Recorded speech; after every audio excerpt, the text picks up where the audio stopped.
A devastating strike by the GUR on Moscow, powerful explosions on the Koltsevaya oil products pipeline, a large-scale attack by Ukrainian drones. Hundreds of drones flew out to impose sanctions on Russia. The Moscow region was plunged into darkness. General Budanov is in Pokrovsk, but is also personally leading the airborne operation. Putin is preparing to get rid of Gerasimov due to failures at the front. The Pentagon has approved the transfer of Tomahawks to Ukraine. A secret meeting of determined coalitions supporting Ukraine took place in Madrid. Trump sent Orbán away and refused to lift anti-Russian sanctions for him. Lukashenko threatens Europe with the use of Oreshnik. Hello, my name is Anastasia Dimitrovskaya. Right now about the main thing, but first like this video and subscribe to our channel so that we don't get lost in the vastness of YouTube anymore. In the Moscow region, as a result of a successful special operation by the main intelligence directorate, 3 lines of the Ring oil pipeline, which is an important military facility in Russia, were destroyed. The anti-drone net and the protection of the enemy facility by paramilitary guards did not help. All 3 lines, through which the aggressor transported gasoline, diesel, and aviation fuel, were successfully and simultaneously blown up. The pipeline has been put out of commission.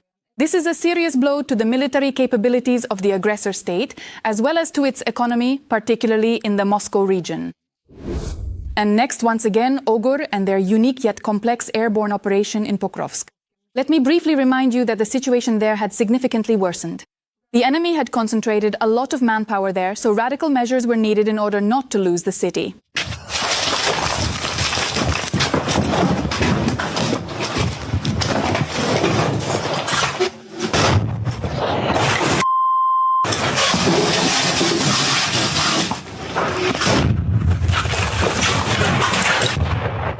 The first to report on the start of the operation was The Economist journalist Oliver Carroll, who published a video showing special forces disembarking from a helicopter in areas supposedly under Russian control.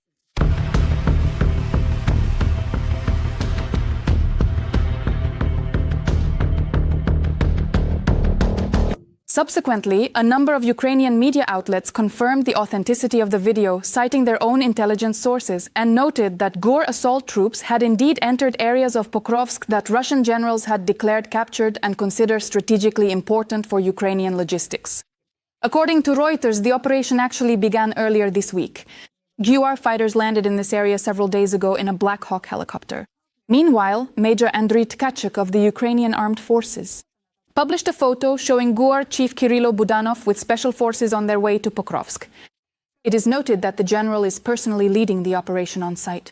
Meanwhile, Z military correspondents have already become active and are trying to refute information about Ukraine's counteroffensive.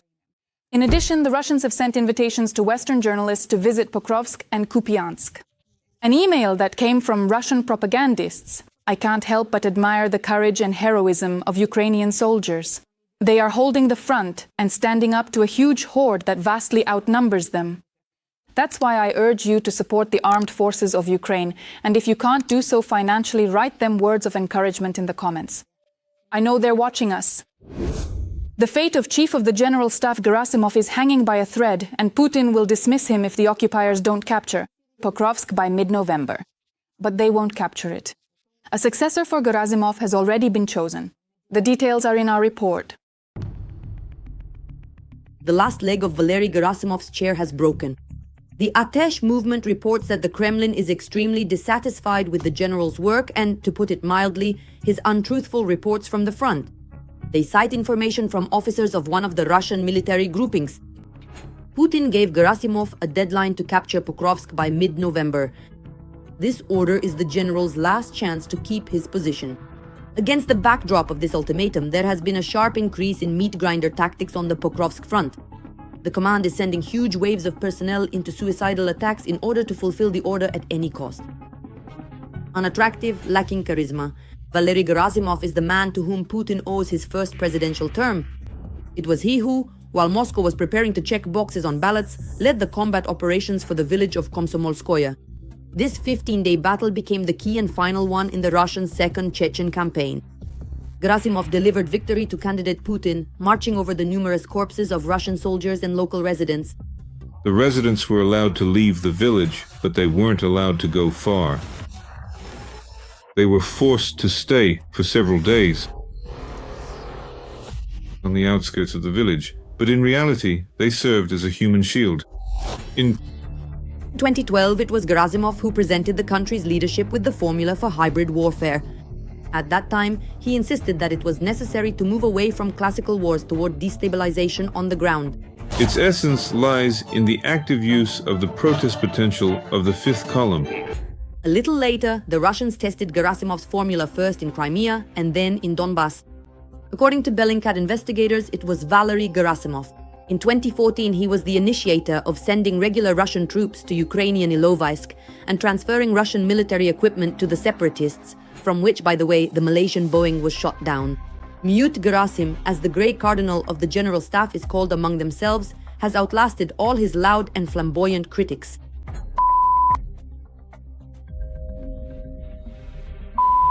They'll absolutely be eating their own guts down there in hell, truly. We're short on ammunition by 70%. Shoigu, Gerasimov, could you please tell me, where exactly is the ammunition that we need? Prigozhin has been blown up, Strelkov-Gherkin is rotting behind bars.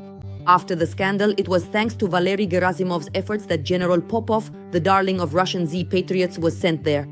Even Shoigu was carried out of the Ministry of Defense, but Mute Gerasim still remains in his chair. Even though rumors of his dismissal have been spreading actively since last summer, and now supposedly there are actually grounds for them. If Gerasimov fails to capture Pokrovsk, he will be replaced. By mid-November, someone else will take his place. Viktor Viktorovich Paznikir, who was born and raised not far from the Ukrainian city of Sumy. Not much is known about him. He was awarded the Order of Zhukov by a classified decree, and in February 2024, he received the rank of Colonel General. It's hard to call this military leader a public figure. His name was first mentioned in the media after the start of the operation in Syria. The Lieutenant General held the position of First Deputy Chief of the Main Operational Directorate of the General Staff of the Russian Armed Forces. His briefings were dedicated to the situation around Palmyra and Aleppo. Paznikir also spoke about the work of the Russian military police in the Middle East and criticized the presence of American naval forces in the region. The Lieutenant General's statement about the U.S. plans to develop a global missile defense system caused a major stir. At the Moscow Conference on International Security, Paznikir called Washington a likely adversary of Moscow.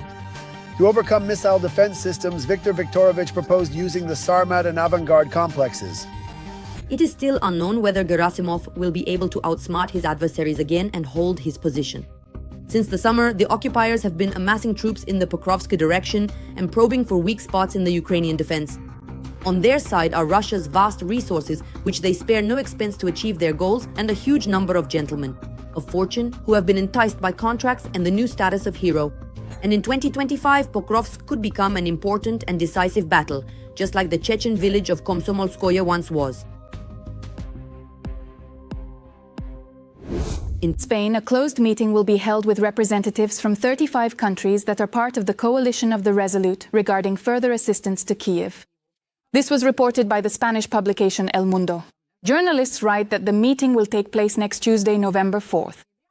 The event will be held under maximum secrecy. Participants were warned that mobile phones are prohibited and that publishing any information about the meeting on social media is forbidden. In particular, during this closed meeting, security guarantees for Ukraine will be discussed. During the second discussion block, participants will try to develop a common approach regarding security guarantees for Ukraine and will exchange views on the current discussions. On this matter, special attention is planned to be given to legal, political, and diplomatic frameworks, as well as the possible contribution of the coalition determined to deter future Russian aggression. And you, as someone who is present at this important gathering, do you have any particular hopes or expectations for this meeting of the coalition of the determined, or do you find yourself with no specific expectations at all, perhaps simply wishing to see how the discussions and outcomes unfold? I always enjoy reading your comments, and we'll keep going for now because the most interesting part is still ahead. Tomahawks, it seems, will indeed be provided to Ukraine. And at the very least, the Pentagon has approved this decision. This was reported by the reputable outlet CNN, citing sources in the US government. The Pentagon has given the green light for the supply of long-range missiles to Ukraine, the Tomahawk, considering that it won't harm US stockpiles. However, the final decision still rests with Trump. So far, he hasn't made any official statements regarding Tomahawks for Ukraine. Every voice matters. Join our community, support independent journalism and help us bring you the truth from Ukraine.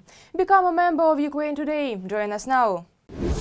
Tomahawks are, of course, impressive, but while the US is still approving them, Ukraine is already striking with its own missiles. Our Neptune missile hit the Oriol thermal power plant and the Novobryansk electrical substation. This was officially reported by the Navy. Both facilities supplied power to Russian military factories, and the Flamingo missile has already had 9 combat launches. And this is the best Ukrainian cruise missile, writes Al Figaro. As the publication notes, the next stage in the production of Ukrainian ballistic missiles is currently under consideration. For more details about new Ukrainian weapons and upcoming attacks on enemy territory, watch our report. Ukraine has destroyed a Russian Oreshnik on Russian territory. This was stated by the head of the Security Service of Ukraine, Vasyl Malyuk. It has not been disclosed what specific weapon was used by the Ukrainian Special Services. Nevertheless, the Ukrainian arms industry is significantly expanding every year. Ukraine is successfully using Neptune and Flamingo missiles together to strike Russia. President Volodymyr Zelensky told journalists about this and noted that while this is not yet mass deployment, there are already the first tangible results regarding these weapons. In the future, I think that the missiles and missile attacks carried out with Flamingo or Neptune will be accompanied by a larger number of different types of unmanned systems, drones, each performing its own function. Some will distract air defenses, some will destroy air defenses, some will create interference, some will do... The president also mentioned the use of the Polyanitsia drone missile, which has already struck military depots dozens of times, of the enemy. The second positive trend Zelensky named was the use of the Ruta drone missile, which for the first time flew 250 kilometers measured in total. Then struck an offshore platform. I don't quite agree with that for one simple reason. Usually a cruise missile is something that has some kind of wing mechanism. That is, the missile is launched either from the air or from the ground. Then these wings unfold and they create aerodynamic lift, which allows the cruise missile to fly long distances. Our Ukrainian rocket drones, for example, have fixed wings. That is, wings that are installed once and for all and don't require any special launchers or special casings that are inserted into these launchers to ensure standardization. However, the greatest success of the Ukrainians is considered to be the mass use of the Kamikaze Lyuty drone, with up to 300 UAVs deployed. The Lyuty is a system with a slightly different concept. It has nothing in common with the Shahed, neither externally nor internally. Both the control system and the guidance system, and the components it has, image recognition, target correction, artificial intelligence, they have absolutely nothing in common with the Shaheds. In terms of combat payload and range, the Security Service of Ukraine's naval drones have improved, now capable of striking targets over 1,500 kilometers away. They were first used in 2022 during the attack on Russian Black Sea Fleet ships in Sevastopol Bay. And since then, these drones have been constantly evolving and improving. Our Security Service of Ukraine now has significantly more ways to destroy targets than it did before. And it's not just the Malyuk anymore, there are many other things as well. If there are tasks for the Malyuks are used. If there are tasks for other drones are used. Since August of this year, the serial production of the Flamingo missile has been announced, capable of striking targets at a distance of 3,000 kilometers. The modernized Neptune has been successfully hitting ground targets for a year now, currently at a range of up to 400 kilometers. It has been announced that soon it will be able to strike at a range of 1,000 kilometers as well.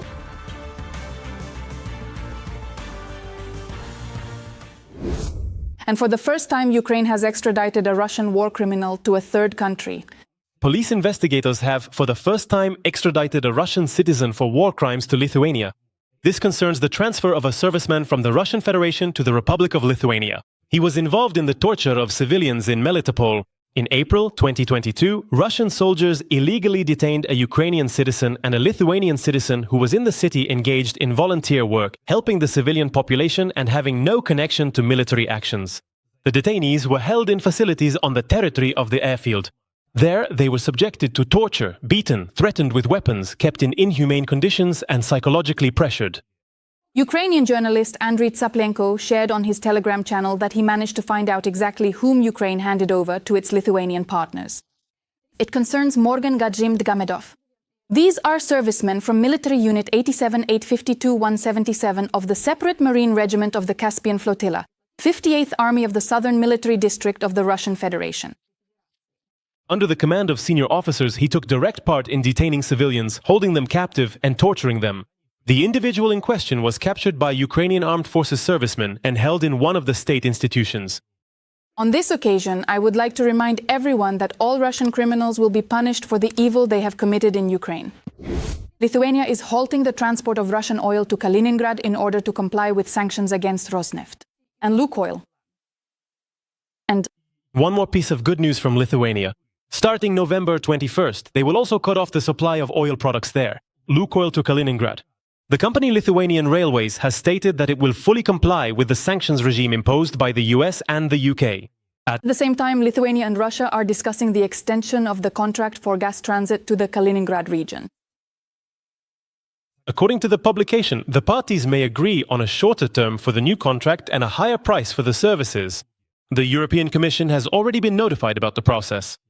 It is also important to note that currently, gas from Belarus transits through Lithuania to Kaliningrad, whereas imports of Russian gas into Lithuania, apart from this route, were completely stopped in April 2022. Hungarian Prime Minister Viktor Orbán pleaded with Trump for an exemption for his country regarding sanctions on Russian oil. Orbán, my friend, he really asked me for an exemption for Hungary from sanctions on Russian oil companies, but we did not agree. Nevertheless, Hungary is preparing for a gasoline shortage and the government is introducing amendments regarding the storage of imported oil and fuel. However, according to Reuters, Budapest still hopes to secure a postponement in halting purchases of Russian oil.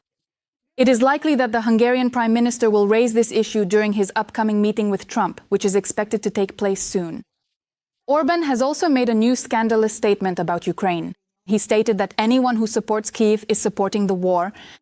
The situation was worse a year ago, because back then the Americans were also on the side of war. Now only the Europeans and Ukrainians are left there. The Americans are on the side of peace, and the Russians have also reached a point where they are ready to agree to peace, or a ceasefire under certain conditions, which are now considered to be known. And the Ukrainians are still fighting a patriotic war. Orbán once again criticized aid to Ukraine, stating that supporting Kyiv only prolongs the war. And here it must be acknowledged that if you understand very clearly who Viktor Orbán is, there's really nothing surprising about this. Our gods. The US has been accused of attempting to spy on Russia. He was supposed to hand over photographs of sensitive American military sites and a helicopter radio to a Russian intelligence officer. According to federal prosecutors, 28-year-old Kenyan Anthony Amaris from Alamogordo, New Mexico, was arrested on Tuesday and is accused of photographing a U.S. Army facility at Fort Riley, Kansas, and attempting to share the photos with someone he believed to be a Russian intelligence officer. According to the prosecution, Amaris also agreed to purchase and send a helicopter radio for use by the Russian military. It is known that the FBI intercepted the package containing the radio, which the National Guardsmen had sent to Russia via Romania, and the radio was seized before it left the United States. The National Guardsman accused of spying for Russia faces up to 20 years in prison and a fine of up to $1 million if found guilty. Lukashenko is at it again. Something must have gotten to him, and he's throwing around threats. We can strike if things get bad. So we'll sit down with Putin, make a decision, and strike. So don't get into trouble, because this is how the war in Ukraine started. In Donbass, Russian speakers were oppressed. Those who spoke Russian were killed and poisoned. It happened before my eyes. Well, we know very well that these two dictators are both drunk. It would have been better if they had banged. Some medicines for psychosis. And I wonder, when did Lukashenko come to Donbass and see Russian speakers oppressed before his eyes? Lukashenko also spoke about the specifics of Belarusian diplomacy in response to US demands for Lithuania to apologize for the incidents, with the launch of balloons with contraband cigarettes. And the authorities and Lukashenko must immediately apologize to Lithuania and do so publicly for this. Well, go to hell and so on. If there's something to apologize for, as I said, we will apologize, but only if we're at fault. Why should I apologize otherwise? The self-proclaimed Belarusian leader also commented on the healing of Europeans. But here you need to listen, because I won't be able to convey all this nonsense. Why the hell are we making these Europeans healthy? Here in Belarus, 10 million people are no longer living. 10 million, such a territory. Swamp, forests. And what is this? Oxygen. Who are we giving this to? To these stinking, frankly speaking, Europeans who strangle us every day. And I thought, well, maybe not in our lifetime, but for them, for our children, they will appreciate what Belarus is. And they will pay us for it. It's hard for me to comment on all this in polite words, but maybe you can manage. Write in the comments, don't hold back. The night of November 1st, Russians definitely won't forget, and just take a look at the map and the scale of the drones that were launched. About 700 drones flew over Russia, sending greetings to the enemy. And it began. First, there was a disco near Moscow, but the Russians were told it was an emergency power outage.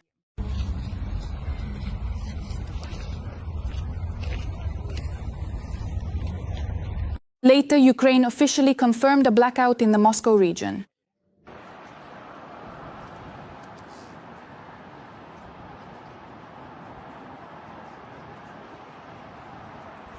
And here are more shots from the Moscow area.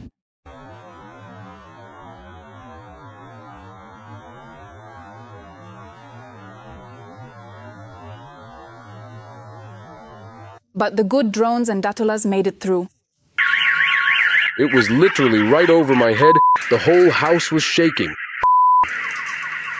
Yeah, I heard it's buzzing. The Russian Ministry of Defense reported the alleged downing of 98 drones over the Belgorod, Samara, Moscow, Voronezh, Rostov, Lipetsk and Ryazan regions. Therefore, we can analyze exactly where the drones were sending their greetings. And they apparently transmitted it so successfully that local airports in Samara, Saratov, Penza, Kaluga and Tambov announced carpet plan. All airports were closed. The Kremlin is stepping up the open mobilization of Russians to replenish losses. They don't know what. The formal basis for this was the introduction of continuous conscription for compulsory military service throughout the entire year. Meanwhile, the Russian authorities will focus their recruitment efforts on small settlements. Conscripts will be forced to sign contracts. According to the Ukrainian and Crimean Tatar military movement, Atesh, some conscripts will also be sent to defend against drone strikes. Russian strategic facilities, including oil depots and refineries, are vulnerable to such attacks. In addition, Russia has officially incorporated the occupied territories of Ukraine into its southern military district. And now it plans to mobilize the local population as well. In Russia, toy Shaheds with firecrackers have gone on sale, according to the publication Telegraph.